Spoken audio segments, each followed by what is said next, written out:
Chapter 1. The Billionaire Who Walked Away.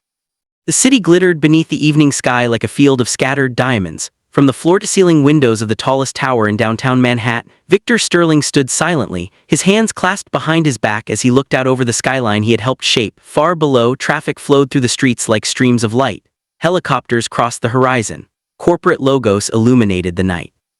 Somewhere in the distance, a cargo ship moved slowly across the harbor carrying products manufactured, financed, insured, or transported by companies connected to Titan Global Holdings.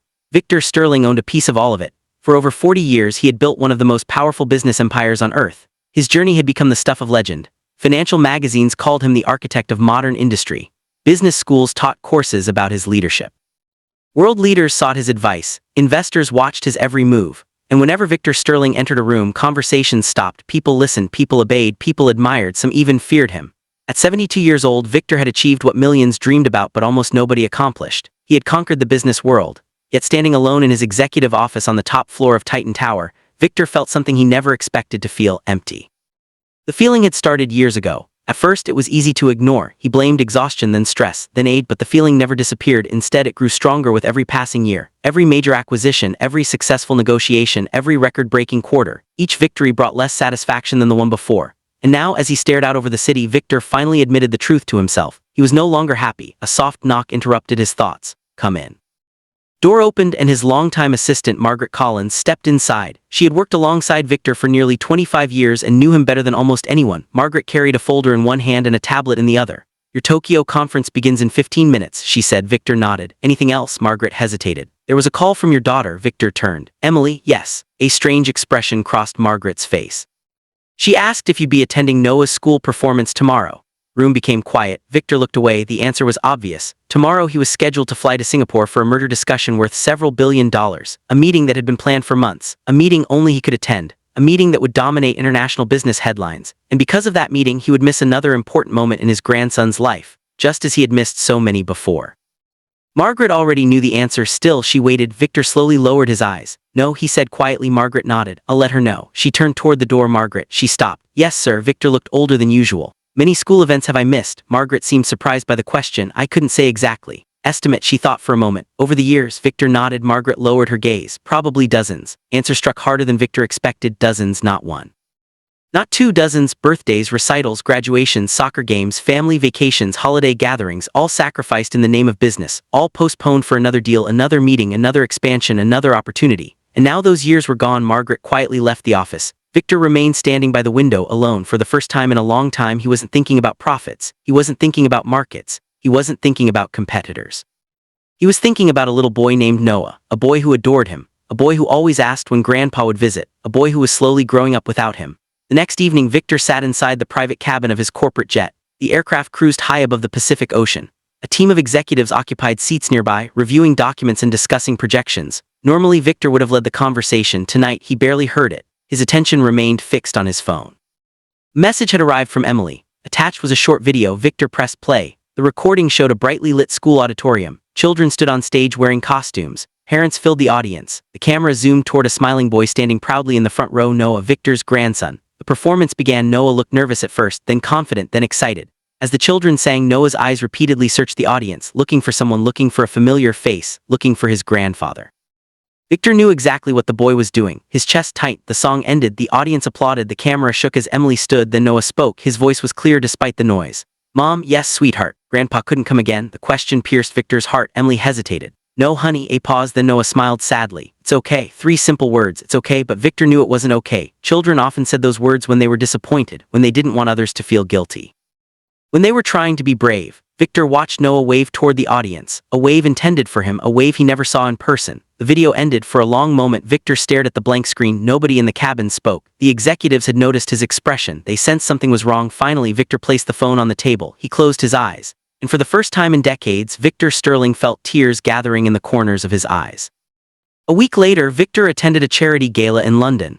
The event brought together billionaires, celebrities, politicians, and royalty. Crystal chandeliers illuminated the ballroom, orchestras played softly in the background, champagne flowed endlessly, people laughed, networked, celebrated. By every measure, it was a spectacular evening. Yet Victor felt strangely disconnected from everything around him. As guests congratulated him on Titan's latest success, he found himself asking a question he had never seriously considered before.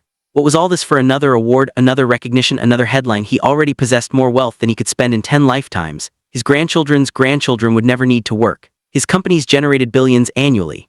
His influence extended across the globe. So why did he still feel unsatisfied? The answer arrived unexpectedly. Near the end of the evening, Victor stepped outside onto a quiet balcony overlooking the city.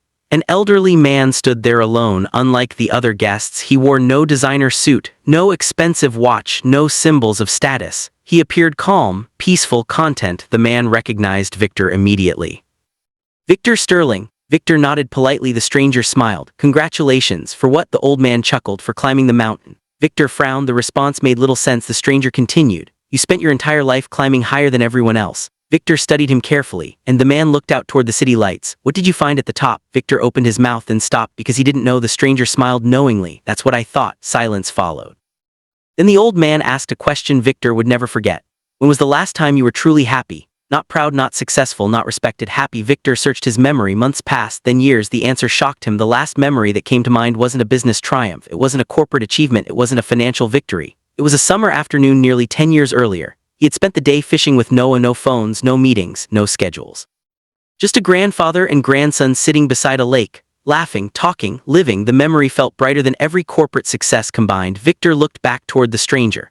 But before he could respond, someone called the man's name from inside the ballroom. The stranger nodded politely, then walked away. Victor never saw him again, yet the conversation remained, and the question echoed inside his mind. It was the last time you were truly happy. Over the following months, Victor began noticing things he had ignored for years. The loneliness inside his mansion, the silence during meals, the empty chairs at family gatherings, the photographs lining the hallways, pictures frozen in time, children growing older, grandchildren growing taller, years disappearing, moments lost forever. One evening, Victor wandered through his home carrying a glass of water. As he passed a hallway, he stopped. A framed photograph hung on the wall.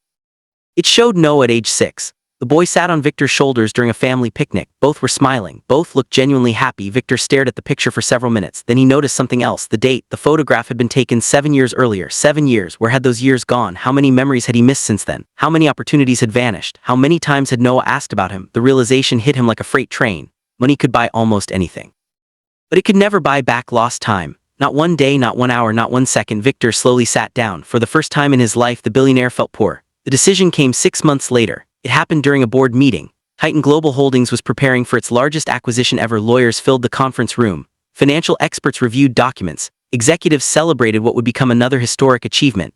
Everyone expected Victor to be thrilled. Instead, he sat quietly listening, watching, thinking. Finally, he raised a hand. The room fell silent immediately. Victor stood. Have an announcement.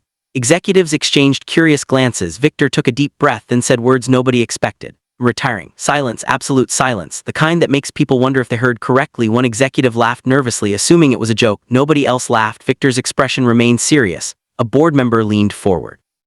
Retiring, effective immediately. Shock spread around the room. Questions erupted instantly. What about Titan? Who will lead the company? Is this temporary? Are you ill? Victor raised a hand. The room quieted again. Have already prepared a succession plan. He handed documents across the table. Leadership responsibilities will be transferred to the executive committee. Board members stared in disbelief. Some looked concerned, others looked terrified, a few seemed heartbroken.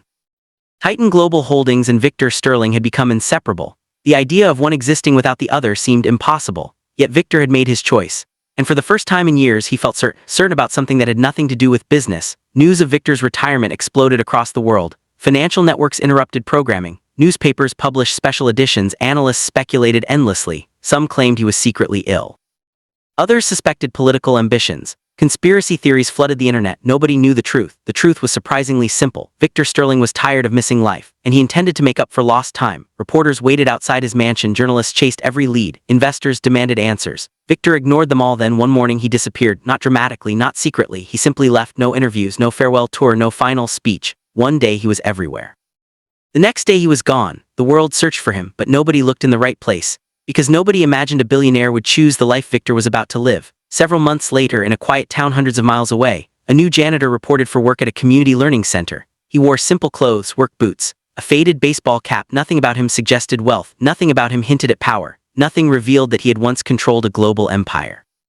The hearing manager barely glanced at his application. The position wasn't prestigious. The pay wasn't impressive. Most people would have considered it a step backward. Victor considered it freedom. His duties were simple: sweep floors, empty trash bins, clean hallways, repair minor maintenance issues, help where needed. For the first time in decades, nobody expected billion-dollar decisions from him. Nobody demanded meetings. Nobody requested interviews. Nobody cared about stock prices. And strangely enough, Victor loved it. He enjoyed the quiet mornings, the honest work, the conversations with ordinary people, the chance to observe life without being treated like a celebrity. Most importantly, he finally had time to visit Noah, time to attend school events, time to sit with family during dinner, time to laugh, time to listen, time to live. For the first time in years, Victor felt something he thought he had lost forever: peace. But fate had other plans. Because hidden beneath the humble uniform of a janitor was one of the sharpest minds in the business world, a man who had built an empire from nothing, a man who understood power better than anyone. And soon circumstances would force that man back into action. The world believed Victor Sterling had disappeared. His enemies believed he was finished. His rivals believed he was weak. They were all about to discover a dangerous truth: Victor Sterling had not retired from life. He had only stepped off the stage, and when the moment came, the janitor billionaire would strike back. Chapter 2. Rejected by his own son. Morning sun spilled through the windows of the small apartment Victor Sterling now called home. It was nothing like the mansions he once owned. No marble floors, no private elevators, no servants waiting for instructions. Just a modest two-bedroom apartment above a quiet grocery store on the edge of town. And Victor couldn't have been happier. For the first time in decades, he woke up without a board meeting on his schedule, without lawyers calling, without investors demanding answers, without the crushing burden of managing a global empire. At 72 years old, the man secretly known as the richest billionaire on earth had finally discovered something money could never buy: peace. Victor sat at the kitchen table sipping coffee from a chipped ceramic mug. Across from him sat his grandson Noah, energetically eating cereal while talking about baseball. Dad says if I keep practicing, I might make the travel team next season. Victor smiled. I don't doubt it. You really think so? I know so. Noah grinned. Unlike most people, Noah didn't care about wealth or status. To him, Victor wasn't a billionaire. He wasn't a business legend. He wasn't one of the most powerful men on the planet. He was simply grandpa, and that was enough. The boy's innocence warmed Victor's heart. Will you come to my game today? Noah asked. Wouldn't miss it. Noah pumped his fist. Awesome! As Victor watched his grandson's excitement, he felt something he hadn't felt in years. Contentment, real contentment, the kind that couldn't be measured in dollars, the kind that couldn't be purchased, the kind that only came from meaningful moments with family, or so he believed, because not everyone in the family shared Noah's perspective, especially Noah's father, Daniel Sterling, Victor's only son, and the man who was about to break his heart. Across town, Daniel sat in a luxurious corner office overlooking the city skyline. Everything around him screamed success. Custom furniture, expensive artwork, floor-to-ceiling glass windows, designer suits hanging in a private wardrobe. To anyone looking from the outside, Daniel appeared to have the perfect life. But appearances could be deceiving. Daniel's success was built on one thing: his family name. The Sterling name opened doors, created opportunities, earned respect. And lately, Daniel felt that reputation slipping away. It began with whispers, small comments at first, nothing serious. Then the whispers became conversations, and the conversations became gossip. At a charity gala one evening, Daniel overheard two executives laughing near the bar. Did you hear about old Victor, the janitor? Both men chuckled. Daniel froze. He actually cleans floors now. Imagine going from billionaire family royalty to pushing a mop. Men laughed again. Daniel forced a smile and walked away. But inside he was furious, not at them, at his father. The embarrassment followed him everywhere: country clubs, business dinners, corporate events. Everywhere he went, people talked. They didn't understand the truth. No one knew Victor was secretly wealthier than ever. Everyone believed he had lost everything. And Daniel hated being associated with failure. Weeks passed. The gossip intensified. One afternoon, Daniel attended a meeting with several investors. Everything was going smoothly until someone made a joke. So Daniel, should we hire your father to clean the conference room after we're done? Laughter erupted around the table. Daniel forced a laugh, but his face burned with humiliation. By the time the meeting ended, anger had completely consumed him. He drove home gripping the steering wheel so tightly his knuckles turned white. His thoughts spiraled. Why couldn't his father act his age? Why couldn't he enjoy retirement with dignity? Why was he humiliating the family? Why was he destroying everything Daniel had worked for? The more he thought about it, the angrier he became. By the time he reached home, his patience was gone. That evening, Victor returned from Noah's baseball game. The boy had struck out twice, missed an easy catch, and his team lost badly, yet Noah couldn't stop smiling. Did you see my slide into second base? Victor laughed. I certainly did. It was awesome, right? It was something. Two shared a laugh. For Victor, the day had been perfect, but the moment they entered the house, the atmosphere changed. Daniel was waiting, his expression cold, his eyes hard. Victor immediately sensed trouble. Everything all right? He asked. Daniel stood. No. The room grew quiet. Even Noah sensed the tension. Dad? Daniel ignored him. His gaze remained fixed on Victor. We need to talk. Victor nodded. Of course. Noah, go to your room. Boy hesitated. But now. Reluctantly, Noah left. The moment he disappeared upstairs, Daniel exploded. Do you have any idea what you've done? Victor blinked. What are you talking about? You've turned this family into a joke. The words struck like a slap. Victor remained calm. Daniel, no. Daniel pointed a finger at him. Everywhere I go, people laugh at us. Victor sighed. People's opinions don't matter. They matter to me. Silence filled the room. Victor studied his son's face, the anger, the frustration, the insecurity. Suddenly he understood this wasn't about him, it was about Daniel's pride. You care too much about what other people think. Daniel scoffed. Easy for you to say. No, son, it isn't. Daniel's jaw tight. You were once respected. Victor smiled sadly. And now you're a janitor. The word dripped with contempt. Victor looked down briefly, then back up. There's nothing wrong with honest work. Daniel laughed bitterly. That's exactly the problem. What problem? You don't understand. Victor's voice softened. Then explain it to me. Daniel paced across the room. People judge us. So it affects business. Victor shook his head. If someone refuses to work with you because your father cleans floors, they were never worth working with. Daniel stopped. You just don't get it. Victor looked directly into his son's eyes. I think I do. Statement caught Daniel off guard. Victor continued. Ashamed of me. Silence. Daniel didn't deny it, and that silence hurt more than any words could. For a moment Victor remembered a different Daniel. A little boy who used to run into his arms after school. A boy who once told everyone his father was his hero. A boy who didn't care about money. What happened to him? When had status become more important than love? When had appearances become more important than character? Victor felt an ache deep inside his chest. Not physical pain, something worse, disappointment. Daniel finally spoke. You had every opportunity to live comfortably. Comfortable? You know what I mean. Victor nodded. Yes, I do. Then why are you doing this? Victor took a long breath. Because I'm happy. Answer stunned Daniel. What? I'm happy. Daniel stared. Victor continued quietly. For decades I chased success. I built companies. I made money. I sacrificed relationships. I missed birthdays. I missed holidays. I missed your childhood. Daniel's expression shifted slightly, but only slightly. Victor looked away. The biggest regret of my life isn't a failed investment. It isn't a business mistake. It's losing time. Room grew still, and now, Victor said softly, I'm finally spending time with my grandson. Daniel shook his head. Being selfish. Victor looked genuinely surprised. Selfish? Yes. Accusation hung in the air. Daniel stepped closer. You only care about what makes you feel good. Victor stared at him. For the first time he realized reason wasn't going to work. His son had already made up his mind. The argument continued for nearly an hour. Voices rose, tempers flared, old wounds resurfaced. Years of resentment poured out. Daniel blamed Victor for being absent during his childhood. Victor admitted his mistakes. Daniel accused him of destroying the family reputation. Victor argued that reputation meant nothing without integrity. Neither side could reach the other. Finally, Daniel snapped. Enough. Victor fell silent. Daniel's face hardened. If you insist on living like this, then you can't stay here anymore. Victor frowned. What? You heard me. Words echoed through the room. For a moment, Victor thought he had misunderstood, but Daniel's expression left no doubt. His own son was throwing him out. Upstairs, Noah had been listening from the staircase. His eyes widened in horror. Oh, Victor stared at Daniel slowly, carefully, as though hoping his son would take the words back, but Daniel remained firm. Serious. Victor swallowed hard. Asking me to leave. I'm telling you to leave. Difference shattered something inside him. The room felt colder, smaller, heavier. For the first time in many years, Victor felt truly alone, not because he lacked money, not because he lacked power, but because he lacked acceptance from his own child. Tears formed in Noah's eyes as he rushed downstairs. You can't do that. Daniel turned. Noah, stay out of this. Boy ran to Victor's side. Grandpa stays. Daniel's expression softened briefly, then hardened again. This is an adult matter. No, it's not. Noah clung to Victor's arm. Grandpa didn't do anything wrong. Victor placed a gentle hand on the boy's shoulder. It's okay. No, it's not okay. Boy's voice cracked. Victor's heart broke. Of all the pain he felt, seeing Noah suffer hurt the most. Slowly, Victor stood.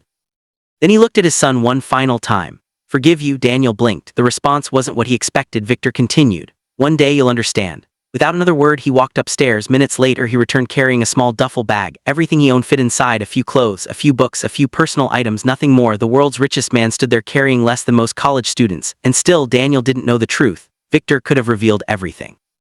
He could have told his son about the hidden fortune, the private accounts, the billions, the empire that still belonged to him. One sentence would have changed everything, but he remained silent because he needed to know something. Did Daniel love him, or did Daniel only love wealth? Tonight, he had his answer. At the front door, Noah wrapped his arms around Victor, crying openly. Don't go. Victor knelt beside him, his own eyes glistening. Be okay. Promise.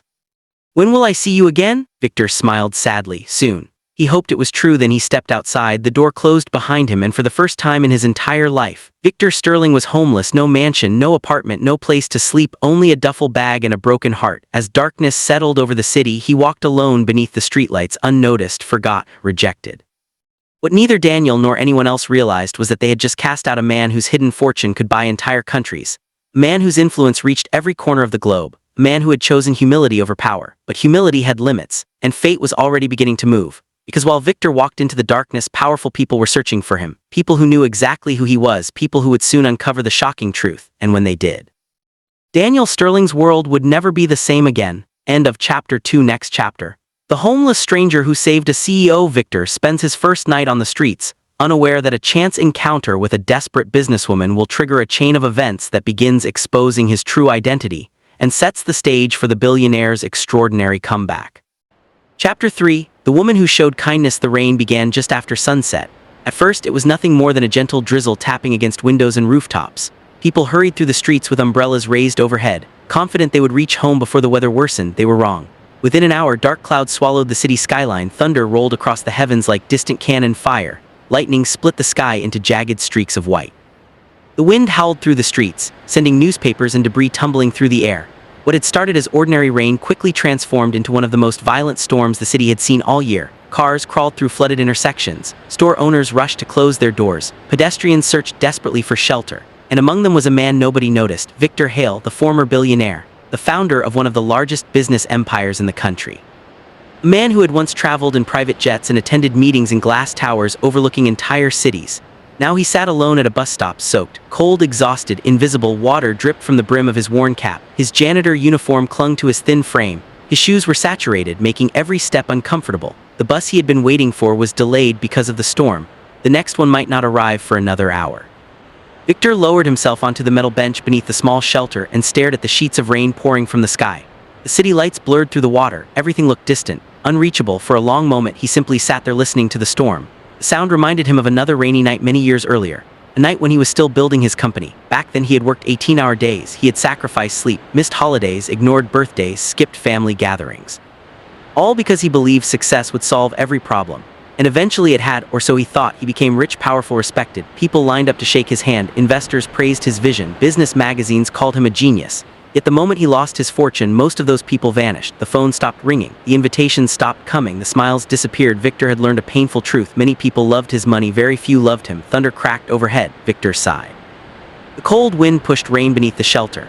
His hands trembled slightly. Age had begun catching up to him. 3 years of hard labor as a janitor had taken a toll on his body. Still, he refused to quit. He had promised himself something after losing everything. If he ever rebuilt his life, he would do it honestly. No shortcuts, no special treatment, no revealing who he really was. He wanted to understand the world from the bottom again, to see how people treated someone with nothing. Unfortunately, what he discovered wasn't encouraging.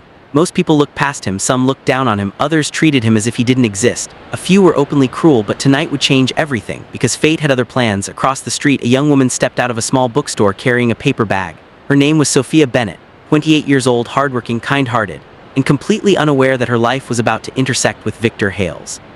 Sophia pulled her coat tighter against the cold wind as she hurried toward her car. Then she noticed the elderly man sitting alone at the bus stop. Most people would have walked past. After all, everyone was trying to escape the storm. But something about him caught her attention. Perhaps it was the exhaustion in his eyes, or the way he sat silently despite being drenched by rain. Maybe it was simply intuition. Whatever the reason, Sophia slowed down. She looked at him again. The old man appeared freezing.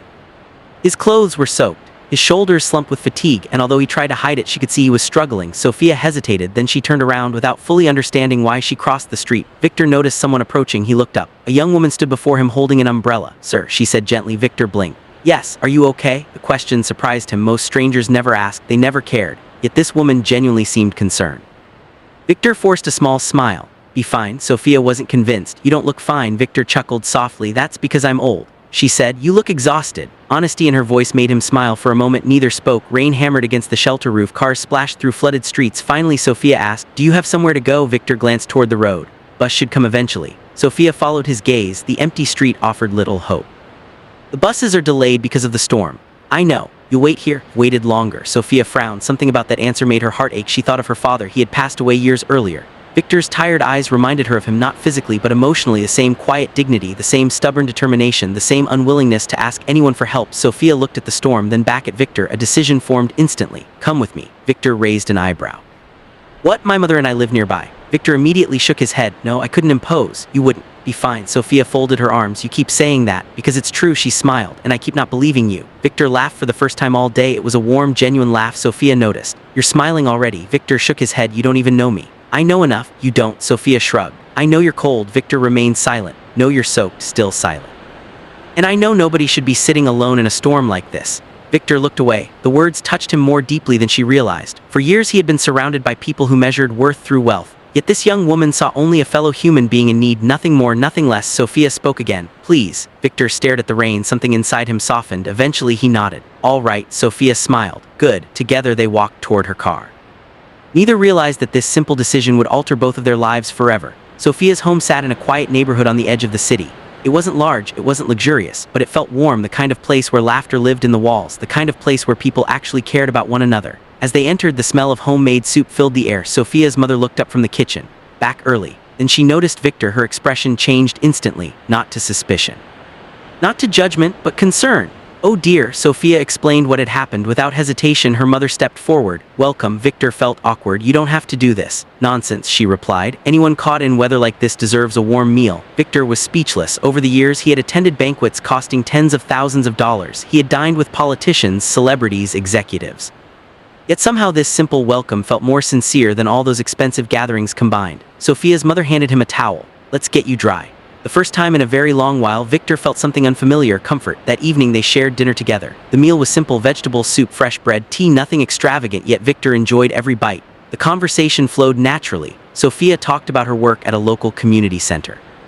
Her mother shared stories about their neighborhood. Victor listened quietly, occasionally offering a comment or joke. Before long, laughter filled the room. Hours passed unnoticed. Eventually, Sophia asked, "What did you do before becoming a janitor?" Victor paused. "Careful, always careful. I worked in business." Sophia nodded. "What kind?" "A little bit of everything." Technically true, he simply left out the billionaire part. Sophia's mother smiled. "You seem very knowledgeable." Victor chuckled. "Had a long life."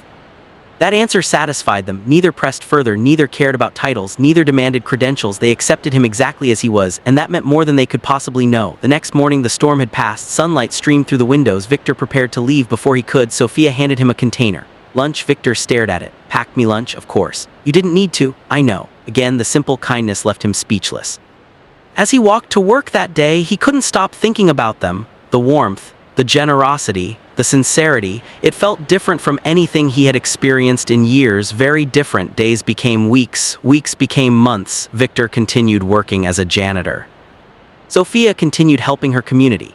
And slowly a friendship grew. Then something deeper, not romance, not yet, something even more important: trust. Every few days Victor visited, sometimes for dinner, sometimes just for tea, sometimes to help repair things around the house. Sophia's mother treated him like family. Sophia treated him like a friend. Neither expected anything in return. Neither knew his true identity. To them, he was simply Victor. An elderly man with wisdom in his eyes and kindness in his heart. Nothing more, nothing less. One afternoon, Sophia asked him a question. "Can I tell you something?" "Of course. I don't understand people." Victor smiled. "Nobody does." Sophia laughed. "I mean wealthy people." Victor became very interested. "Why?" "Many of them donate money for attention." Victor nodded. "Do they talk about helping others? They rarely spend time with ordinary people." Victor looked thoughtful. "That's true." Sophia sighed. "Just wish more people remembered what really matters." Victor stared at her quietly. She had no idea who she was speaking to, no idea she was sitting beside a billionaire, no idea she was criticizing people exactly like the man in front of her. And yet Victor wasn't offended, because she was right. In fact, her words forced him to confront uncomfortable truths about his former life. Had he become disconnected? Had he forgotten what ordinary people experienced every day, perhaps? Maybe losing everything had been the lesson he needed. Maybe that was why fate brought Sophia into his life, to remind him who he once wanted to be. As the months passed, Victor found himself smiling more often, laughing more frequently, feeling lighter. The loneliness that had haunted him for years slowly faded. For the first time since losing everything, he no longer felt alone. He had found something money could never buy, a family, not by blood, not by business, but by choice. One evening after sharing dinner together, Victor stood outside their home preparing to leave. Sophia's mother hugged him. "Be careful." Sophia smiled. "See you tomorrow." Victor looked at both women. His eyes glistened slightly. For a moment he struggled to speak. Finally he said, "Thank you." Sophia frowned.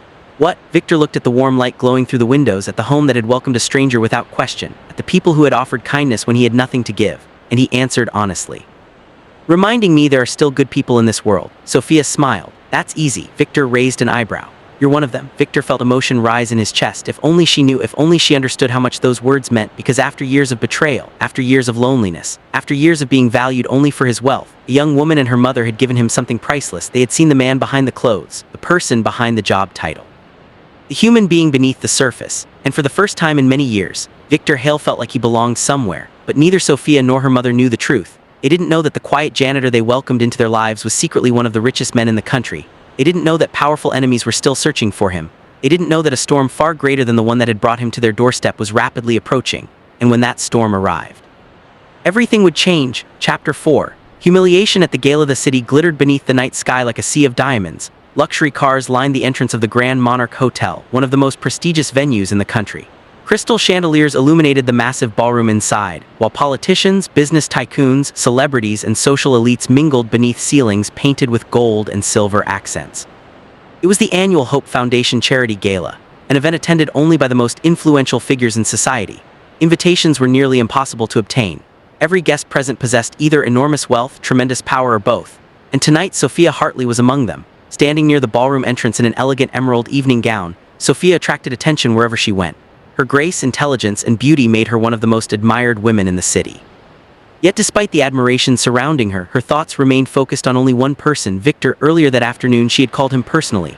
"There's an event tonight," she had said. Victor had been quietly sweeping a hallway at one of the properties owned by Hartley Enterprises. "A gala?" he asked. "Yes, I'm probably not the right person for something like that." Sophia smiled softly through the phone. "Maybe not," Victor laughed. "That doesn't sound very encouraging. I'd still like you to come." There was a brief silence. "I don't want to go alone." Victor paused. Although their marriage existed only on paper, their relationship had slowly evolved into something neither of them fully understood. Sophia trusted him, Victor respected her, and somewhere between those emotions a deeper connection had begun to form. "Right," Victor finally replied. "Be there." Now, hours later, Sophia waited near the entrance. Guests continued arriving. One luxury vehicle after another pulled up outside. Then suddenly, the crowd's attention shifted. A simple city maintenance truck stopped near the red carpet. Conversations slowed, brows furrowed. Valets exchanged confused looks. The truck door opened. Victor stepped out. He wore the same janitor uniform he had worn all day, gray work pants, a navy maintenance jacket, worn boots. No expensive watch, no designer suit, no luxury accessories, just a janitor. Sophia couldn't help smiling. Victor walked toward the entrance, completely unfazed by the stares surrounding him. Several guests immediately began whispering. "Who invited him? Is there some kind of mistake? Did he get lost?" One woman covered her mouth while laughing. Another man shook his head. "This event gets stranger every year." Victor reached the registration table. The attendant looked him up and down. Victor handed over his invitation. The attendant examined it carefully. A look of confusion crossed his face. Invitation was authentic. Not only authentic, it carried a VIP designation. The attendant swallowed nervously. "Welcome, sir." Victor nodded politely, then he entered the ballroom. The moment he stepped inside, the atmosphere changed. Dozens of eyes followed him. Music continued playing, champagne glasses clinked. Yet an invisible wave of judgment swept through the room. Victor remained calm. Years of hiding his true identity had taught him one important lesson. The opinions of arrogant people meant very little. Across the ballroom, Sophia spotted him. Their eyes met. For a brief moment, she felt relief. At least she wasn't facing the evening alone. But before she could reach him, trouble arrived. A group of executives gathered nearby. Leading them was Richard Coleman, CEO of a major investment firm and one of the city's most arrogant businessmen. Richard stared openly at Victor, then he laughed. "Ladies and gentlemen, I think housekeeping is checking the carpets." Several people chuckled. Victor ignored him. Richard stepped closer. "No, seriously." He looked around dramatically. "Did someone spill champagne?" More laughter erupted. Victor continued walking. That only irritated Richard further. Victor stopped. Richard smirked. "Exactly did you get in here?" "I was invited." Surrounding crowd burst into laughter. "Invited?" Richard repeated. "You?" Victor nodded. "Yes." Another executive joined in. "Let me guess. You found the invitation in the trash." More laughter. Sophia began moving toward them. She could already sense where this was heading. Richard folded his arms. "Show us your invitation."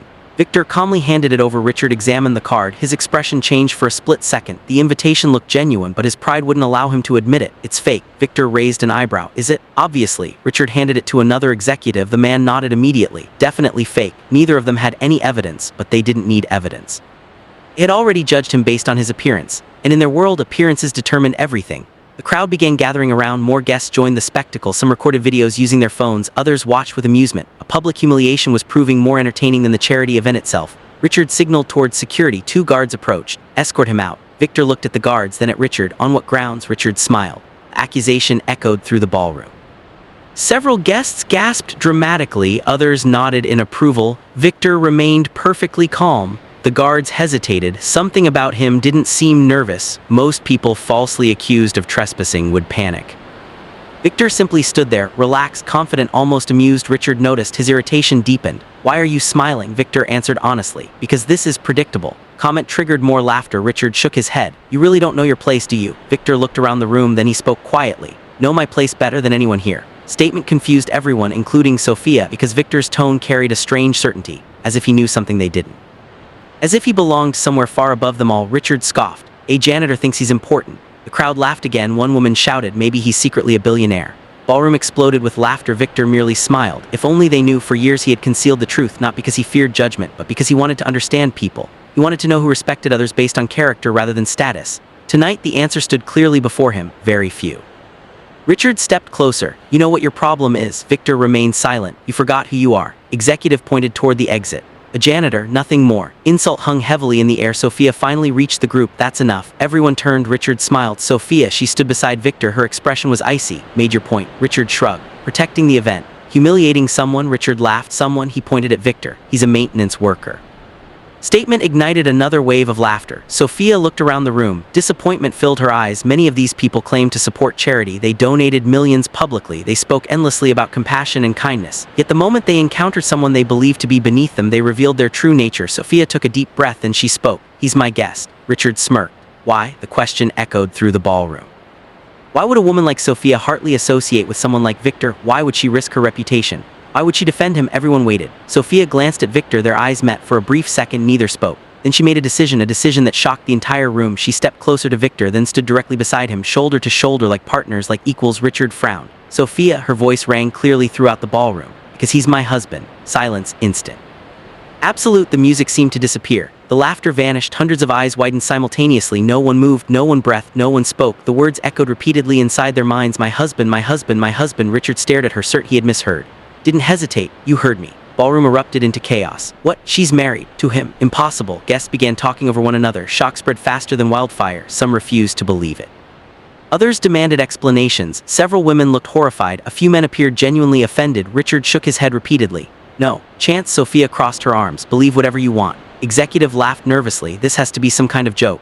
Isn't. Richard looked at Victor, then back at Sophia, then Victor again. His face reddened. You married a janitor? Sophia answered immediately. Yes. The crowd exploded with ridicule. People laughed harder than before.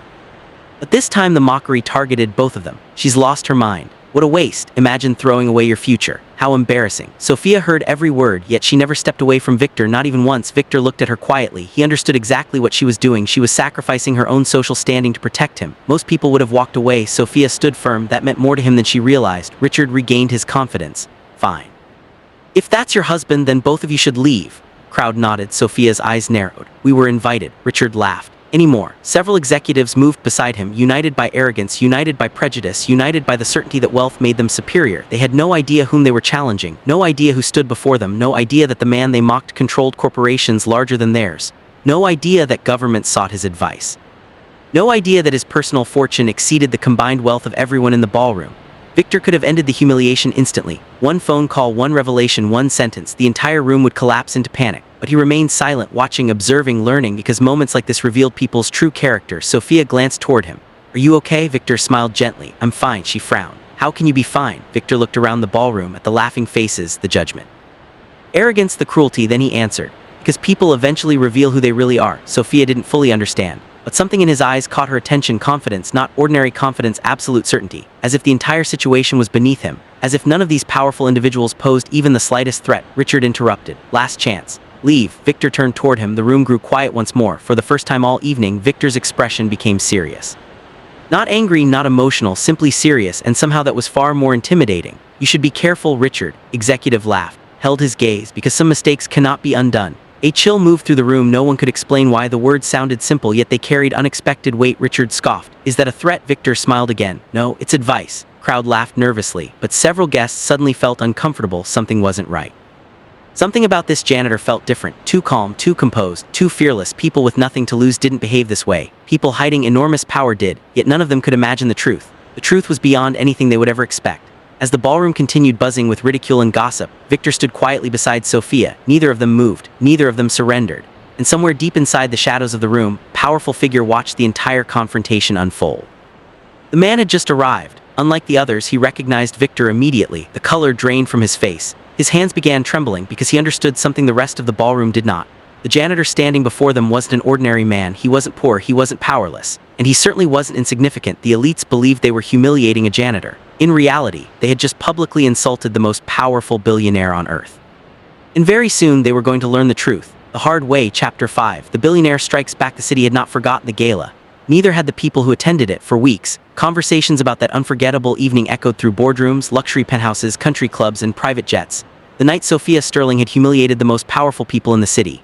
The night she had publicly exposed their arrogance. The night an ordinary janitor had stood before them without fear. And somehow made them look small. But pride is a dangerous thing, especially when combined with power, and the city's elite were not accustomed to losing. At first, the retaliation was subtle. Cancelled meeting here, an unanswered email there, a contract that suddenly disappeared. business proposal that had seemed certain to succeed was unexpectedly rejected. Sophia noticed the changes immediately. Her company had been growing rapidly after the gala, investors had shown interest, partnerships had been forming. New opportunities seemed endless, then everything stopped. As if someone had flipped a switch, one by one, doors began closing. Executives who once praised her work suddenly refused to take her calls. Companies that had eagerly sought partnerships now claimed they were reconsidering strategic priorities.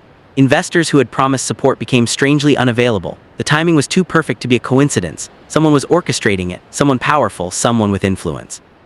Someone determined to punish her. Sophia sat alone in her office late one evening, staring at a stack of rejection letters. The city lights glittered beyond her window. Normally she loved the view. Tonight it felt cold, empty. Her assistant knocked gently on the door.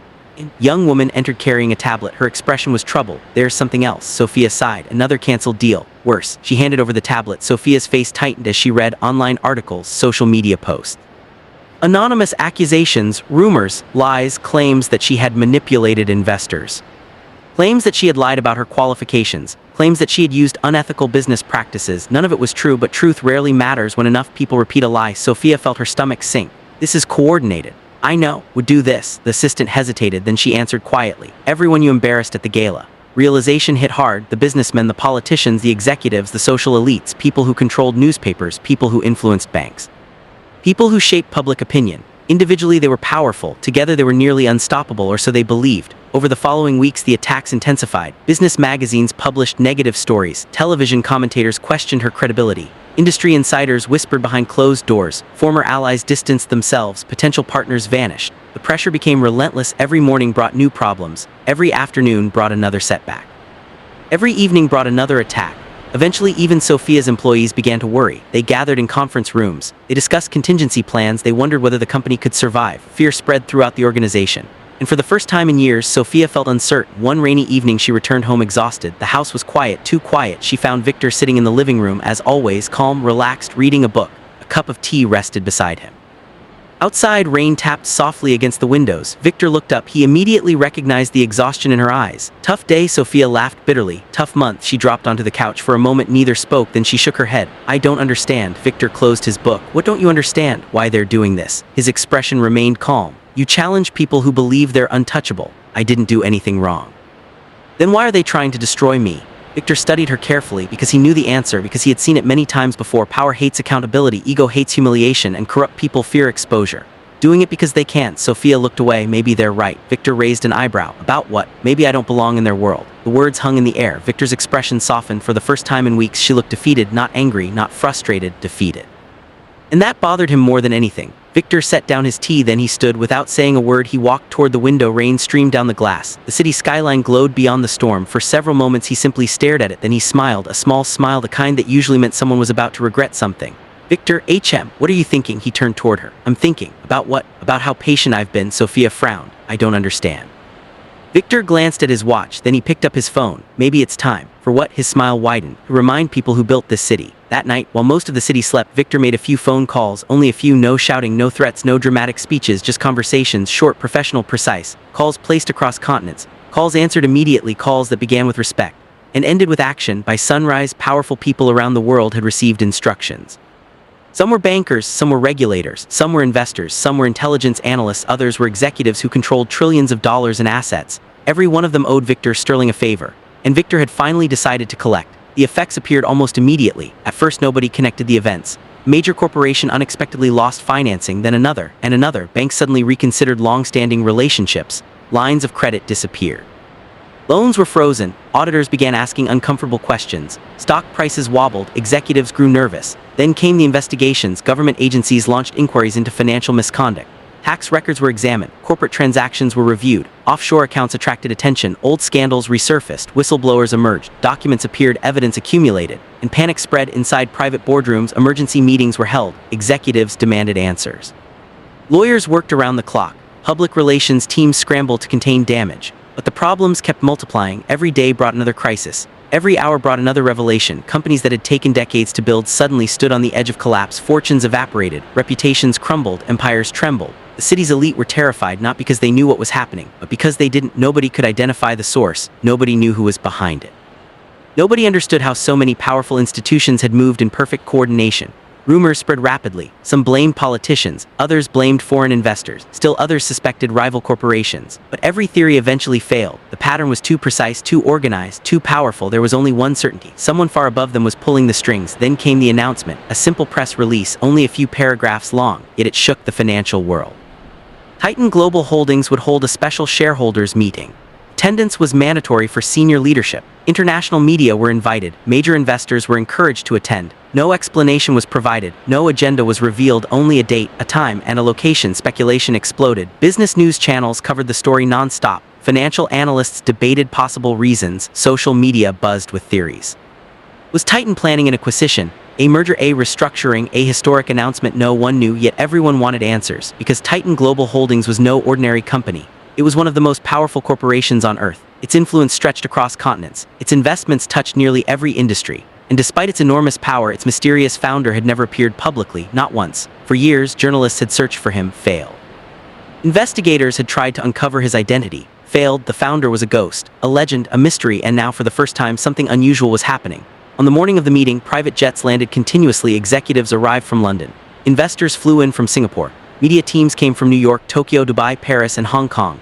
Luxury vehicles lined the streets outside the venue. Security was tighter than anyone had ever seen. The atmosphere felt electric. Everyone sensed they were about to witness history. Inside the massive auditorium, thousands waited. Conversations filled the room. Reporters checked cameras. Investors reviewed notes. Executives exchanged nervous glances. Among them sat many of the same people who had targeted Sophia. The same people who had mocked Victor. The same people whose companies were suddenly facing disaster. They looked exhausted, anxious, confused, and afraid. Finally, the lights dimmed. The room fell silent. A spotlight illuminated the stage. Chairman of Titan Global Holdings stepped forward, an imposing figure respected throughout the global business community. He approached the podium, adjusted the microphone, and smiled. "Thank you for joining us." His voice echoed through the auditorium. "We are here today for a very special occasion." Audience leaned forward. Founder of Titan Global Holdings has spent many years working quietly behind the scenes. Whispers spread through the crowd. The time has come for that to change. Every camera focused on the stage. Every eye watched the entrance. Every heart seemed to stop. Then the doors opened slowly, deliberately, and a single figure entered. Footsteps echoed across the room. 1, 2, 3. The audience stared, confused at first, then stunned, then completely speechless, because they recognized him, every one of them, the maintenance worker, the janitor, the man they had ignored, the man they had insulted, the man they had laughed at, Victor Sterling. A wave of disbelief swept through the auditorium. Some people stood, others gasped. Several reporters nearly dropped their cameras. Executives stared in frozen shock.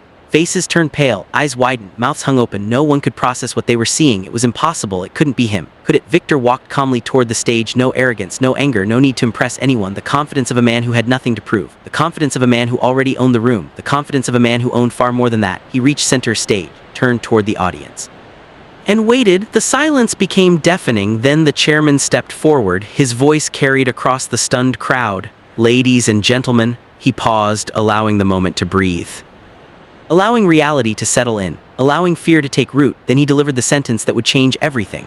"Welcome back, the founder and owner of Titan Global Holdings." Another pause. The room held its breath. The richest man in the world. Auditorium exploded. Gasps, shouts, chaos. Reporters rushed to transmit the story. Investors stared in disbelief. Executives looked as though the ground had disappeared beneath them.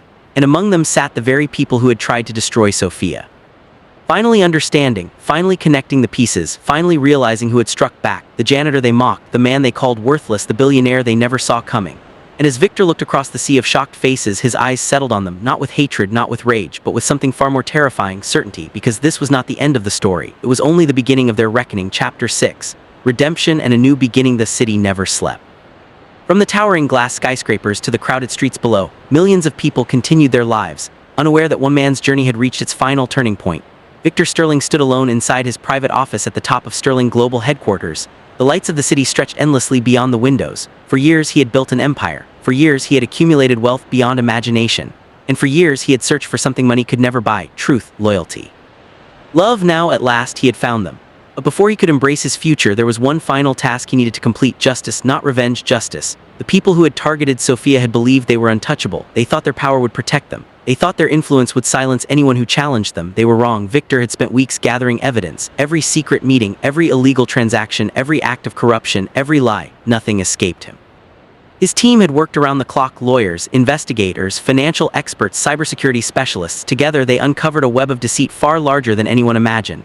The corruption reached politicians, business executives, media figures, and wealthy investors, people who publicly preached integrity while secretly destroying innocent lives. Sophia had nearly become one of their victims, but now the truth was about to be revealed.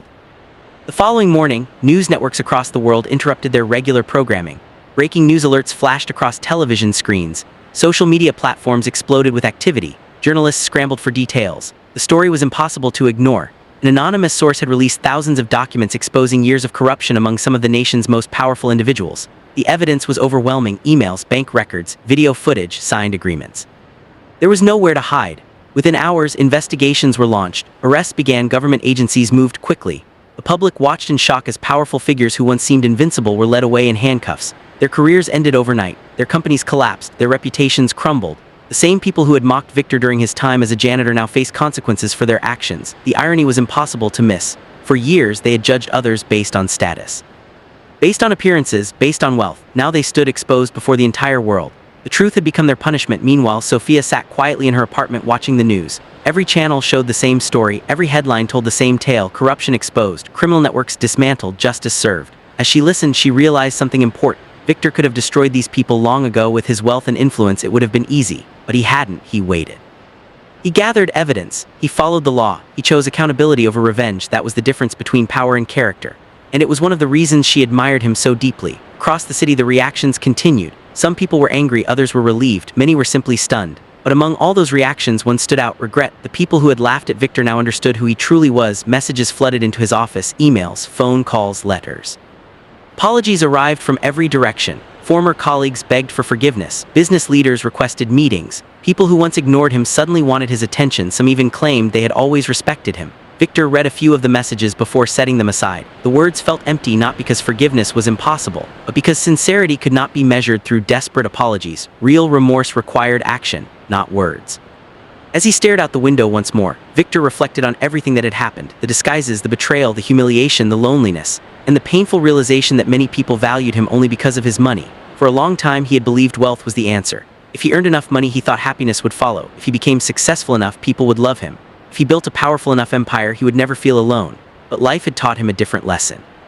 Money could buy comfort, it could buy security, it could buy influence, but it could never buy genuine loyalty, it could never buy trust, and it could never buy love. True wealth was something entirely different. True wealth was character, the strength to do what was right when nobody was watching, the courage to stand beside someone who had nothing to offer you, the integrity to remain honest when dishonesty seemed easier. Sophia had understood that lesson long before he did. Because of her, Victor finally understood it too. Several days later, another important chapter of his life unfolded, when he had both anticipated and feared. His son Daniel requested a private meeting. Victor agreed. The meeting was arranged at a quiet family estate outside the city. The property held countless memories, some joyful, some painful. When Victor arrived, he found Daniel waiting alone beneath a large oak tree near the lake. For a moment, neither spoke. The silence stretched between them. Heavy, uncomfortable, necessary. Daniel looked older than Victor remembered, not physically, emotionally. The arrogance that once filled his face was gone. In its place stood a man burdened by guilt. Finally, Daniel took a deep breath. "Dad," he said quietly. Victor nodded. Daniel's eyes filled with tears. For years, he had convinced himself that his actions were justified, that his ambition excused his behavior, that success mattered more than family. Now he understood how wrong he had been. "I'm sorry," Daniel whispered. Victor remained silent. Daniel continued. "Hurt you?" His voice trembled. "I betrayed your trust. I judged you. I ignored everything you tried to teach me." Tears rolled down his cheeks. "I became the kind of person you never wanted me to be." Victor listened carefully. Every word carried genuine pain, not the pain of being caught, the pain of recognizing one's own failures. Daniel lowered his head. "I don't expect forgiveness." His voice cracked. "I just needed you to know that I finally understand." Lake remained perfectly still. Birds drifted across the sky above them. Victor felt a mixture of emotions: disappointment, sadness, compassion, hope. For years, he had dreamed of hearing these words. Now that they had finally arrived, he realized forgiveness wasn't as simple as a single conversation. Trust takes years to build, and only moments to break. Victor stepped closer. Then he placed a hand on his son's shoulder. Daniel looked up. "Forgive you," Victor said. The words carried enormous weight. Daniel's eyes widened. Relief washed over him, but Victor wasn't finished. "Forgiveness and trust are not the same thing." Daniel listened carefully. "You have my forgiveness," Victor continued, "but trust must be rebuilt."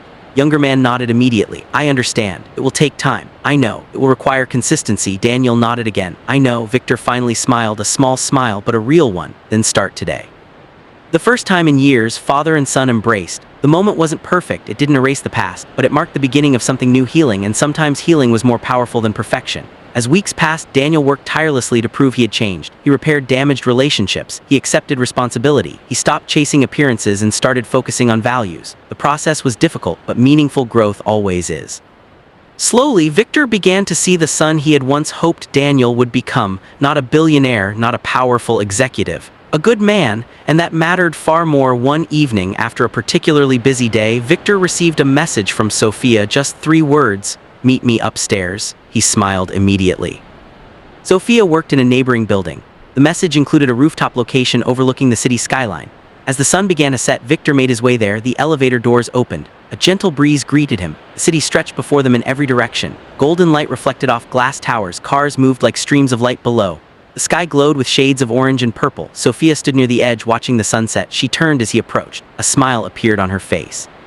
Victor couldn't help smiling back. For a moment neither spoke. Words felt unnecessary. The silence between them was comfortable, peaceful. Eventually Sophia broke the silence. "You know," she said, laughing softly, "I still can't believe it." Victor raised an eyebrow. "Can't believe what?" She shook her head. "Janitor." Victor laughed. "That again. The janitor who turned out to be one of the richest men in the world." She folded her arms playfully. "You have any idea how ridiculous that sounds?" Victor grinned. "You say it like that, yes." They both laughed. The tension of recent months seemed distant now. For the first time in a long while, life felt simple. Sophia leaned against the railing. "Can I ask you something?" "Anything." Victor already knew the answer, but he wanted to hear it from her. "Why did you really help me?" Sophia looked surprised. "You know why? I want to hear it." She thought for a moment, then she smiled, a genuine smile, the kind that reached her eyes. "Because I saw a good man." Victor remained silent. Sophia continued. "A billionaire, not a businessman, a powerful executive, just a good man." Breeze swept across the rooftop. City lights slowly began to appear below them. Victor felt something shift inside him. Those simple words carried more meaning than any award he had ever received, more meaning than any financial achievement, more meaning than any headline, because they confirmed something he had desperately hoped was true. Someone had seen him, not his money, not his status, him. For years, people had looked at Victor and seen opportunity. Influence, resources, power. Sophia had looked at him and seen character, and that made all the difference. Victor stared at the skyline. A lifetime of accomplishments suddenly felt insignificant compared to that realization. He had spent decades searching for happiness, building, expanding, competing, winning, yet happiness had arrived through something far simpler: connection, trust, authenticity. He turned towards Sophia. "Thank you." She looked confused. "What?" "For seeing me." Sophia's expression softened. "You never needed money to be worth something, Victor." Those words stayed with him not just that evening, but for the rest of his life. As darkness settled over the city, they continued talking about dreams, about family, about mistakes, about the future. For the first time, Victor allowed himself to imagine a life beyond business. A life defined not by profit margins or stock prices, but by relationships, purpose, and joy. The battles were over. The enemies had fallen, the lies had been exposed, justice had been served, yet none of those victories compared to the peace he felt standing beside Sophia beneath the night sky. Months later, Sterling Global launched new charitable initiatives focused on education, housing, and community development. Victor invested not because he wanted recognition, but because he understood what truly mattered: helping others, creating opportunities, making a difference. His family gradually grew closer. Daniel continued earning back trust. Old wounds slowly healed, and Sophia became an irreplaceable part of Victor's life. The future remained uncertain, as it always would, but uncertainty no longer frightened him because he finally possessed something more valuable than certainty: hope. One evening, nearly a year after everything had changed, Victor stood once again overlooking the city, the same city where he had once disguised himself as a janitor. The same city where he had been mocked, underestimated, and ignored. The same city where he had discovered who truly cared about him. The journey had changed him forever. He was still a billionaire, still successful, still powerful, but those things no longer defined him. Character defined him, family defined him, love defined him. And as the city lights sparkled beneath the stars, Victor smiled, not because he had defeated his enemies, not because he had won, but because he had finally found what he had been searching for all along: a place where he belonged, a family worth fighting for, a woman who loved him for who he was, and a future brighter than anything money could buy. His enemies had fallen, his loved ones had returned, his heart had healed. And for the first time in many years, Victor Sterling was truly happy. The story of the janitor billionaire had come to an end. But the story of Victor's new life was only beginning. The end.